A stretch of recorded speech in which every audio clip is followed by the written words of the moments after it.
Shesora Hogu, Shesora Hogu, Shesora Hogu.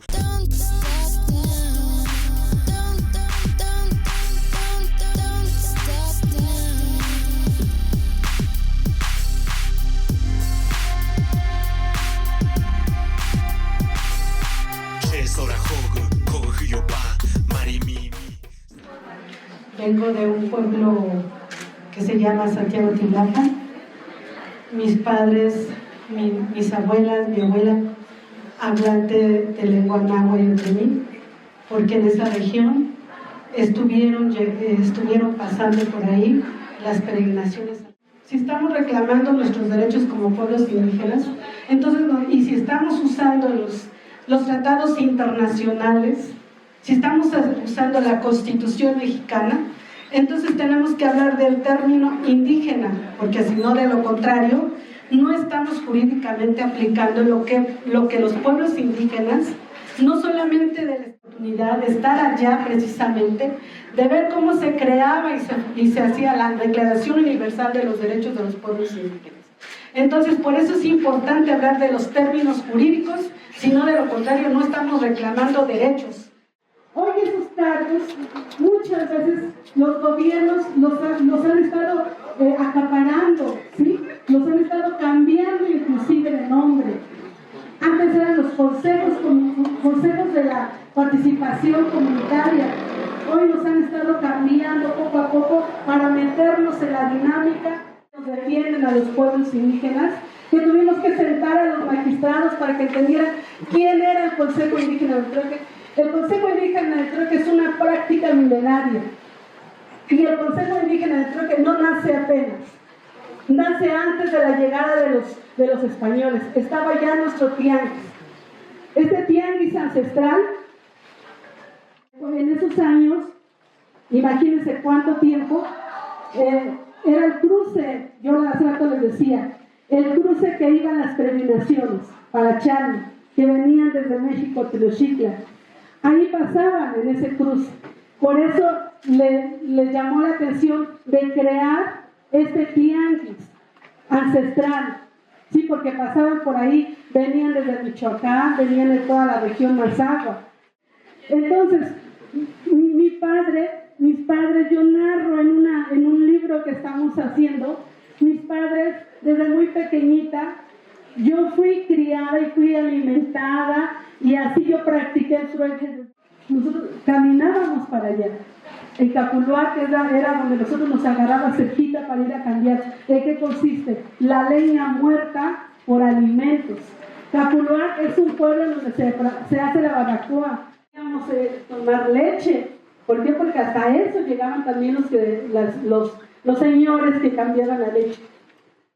Ya cuando estaba todo bien, veíamos que ya empezaban los encerraderos, porque en esos años, pues ya empezaban y duro, ¿sí? Y empezamos a denunciar toda esta tala, todo lo que estaba pasando en nuestros bosques. Pero qué casualidad, que no agarraban a los truequeros.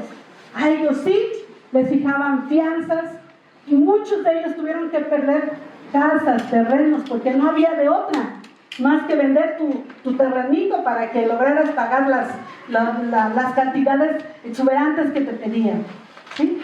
Así nosotros, como ya estábamos en los movimientos, ya habíamos aprendido y conocido nuestros derechos, empezamos a defender este tianguis, ¿sí?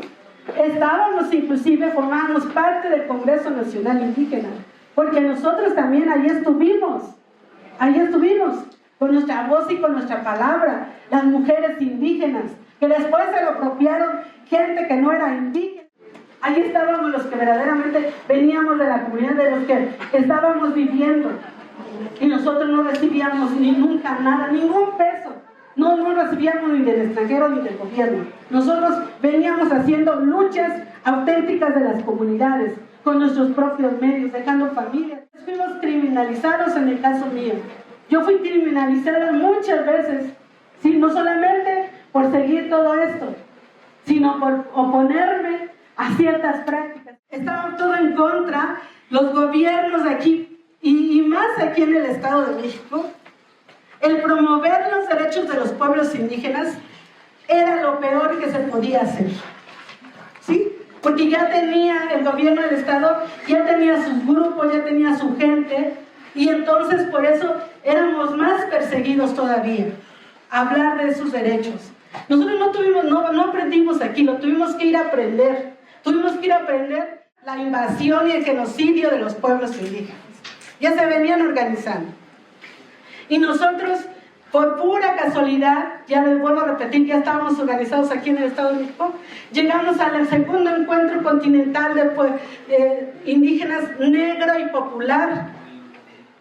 Pero a mí, yo no lo pido, a mí nadie me lo da. A mí me mandan las comunidades, yo nunca lo fui a pedir. Jamás lo fui a pedir. Este cargo. Y hoy aprovecho este cargo que tengo para seguir difundiendo en las comunidades, seguimos difundiendo los derechos de las mujeres indígenas sobre todo. Sea regidora, sea presidenta municipal. Es fácil hablar desde la ciudad, desde la postura de la ciudad, hablar desde la comunidad en donde tenemos que estar ahí aguantándonos 21 meses sin agua. ¿Sí? Siendo nosotros los dueños del agua. Y así lo digo, los dueños, porque nuestros ancestros nos dejaron esas tierras y esos territorios, y así defendimos nuestros territorios, así hemos defendido, son tierra comunal de Jalaclaco, pero muchas veces tenemos voceros que hablan a nombre de los pueblos indígenas, y eso, precisamente por eso, no les gusta que a las mujeres y a los hombres indígenas nos capacitemos y nos fortalezcamos.